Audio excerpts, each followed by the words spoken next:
What's up, everybody? Welcome back to my channel. I know it's been a minute, but in today's video, I'm really gonna just talk about how and why Shanann's parents were awarded that $6 million and how exactly they're gonna go about getting it, or if they'll ever actually get it. I had a few people actually request for me to talk about how they got awarded that amount and if they were actually going to get that money. So I'm going to go ahead and try to answer that as best as I can. And I'm also going to talk about, I've had a few people comment on my videos saying that no, Chris Watts is not the murderer and it's all speculation. So I really want to clear that up as well, because he most definitely is the murderer, and to say otherwise is just ridiculous and actually really offensive for the victims. So as we all know, as I previously mentioned in my first video about what was going on with the Watts house, I had spoke about that $6 million lien that's actually placed on Shanann and Chris's home that they own together. And as we all know, a judge ordered that Watts was to pay the $6 million to Frank and Sandy Rusek at the end of the civil case, and the couple filed that lawsuit the same day that Watts pled guilty to murdering his family, including his two daughters, Bella and Celeste, and then dumping their 3 bodies at his job site. The figure included a $1 million for each of the deaths, and then $3 million for the emotional pain that the Ruseks suffered, and the amount owed will grow at an estimated 8% annual interest rate.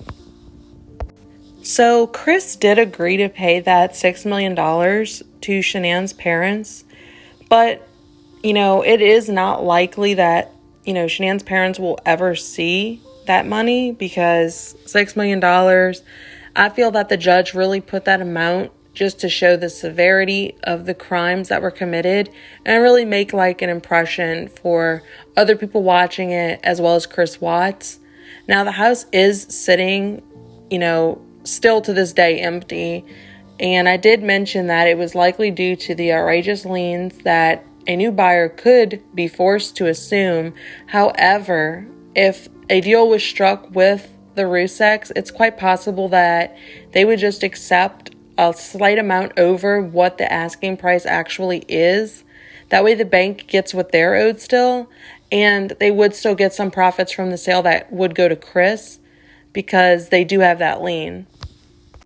So the house that the Wattses purchased, they actually purchased it for $399,000, and today in 2022, that estimated value is about $740,000. So actually, they owe still a little bit over $300,000 on that house. So if somebody was to buy it, let's say in a foreclosure, obviously the bank's gonna, recoup what they're still owed. And if I had to make a guess, the Ruseks would probably settle for the remaining balance of that profit. So if the bank gets back there a little bit over $300,000, if the bank sells it for $740K or $800K, the Ruseks would likely get the remainder instead of obtaining that whole $6 million lien, because if that was to continue and they did pursue it, I don't see that the bank would ever be able to foreclose. So I think that a deal probably will be struck with the Ruseks in the near future, because like I mentioned before, the house has been sitting empty since the murders, and I'm sure that the bank is almost ready to get that off of their hands, because it's not doing anything for them but, depreciating as it sits there empty. So on to the next little thing that I said that I was going to discuss in this video. It was about some people who were commenting on my other videos saying that Chris Watts was not the murderer and that was all speculation, and he most definitely is the murderer, okay?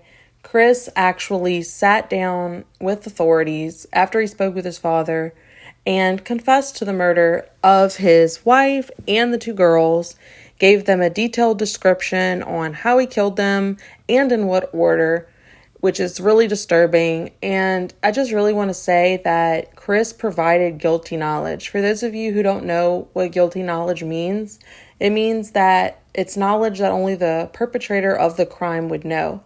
So what that means is when Chris told police where they could locate each of the bodies, that was guilty knowledge. He basically, removed any shadow of doubt that he was the murderer of these people.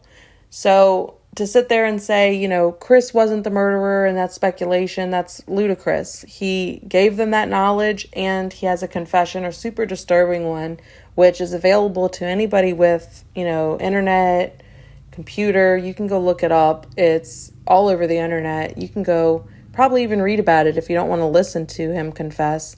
But it's there for those who want to look. And yeah, there's no disputing whether or not Chris was the murderer. The only question in my mind is, I wonder if his mistress was involved. Like, we don't know what exactly she knew or didn't know, but we can just go by her word of saying she wasn't involved, but I have questions about that. Let me know what you guys think. Do you think that an agreement could be reached with the Ruseks where they would just accept the remaining profits if the bank was to foreclose? And do you agree that the evidence that was given to police is definitely enough to conclude that Chris was the murderer? I for sure do. I don't understand those who sit here and say there's no way Chris could have done this when all the evidence is there for anyone to see. But I hope you guys enjoyed this video, and if you did and you would like to see more, please remember to give me a thumbs up, ring the bell, and subscribe to my channel, and I will see you guys next time.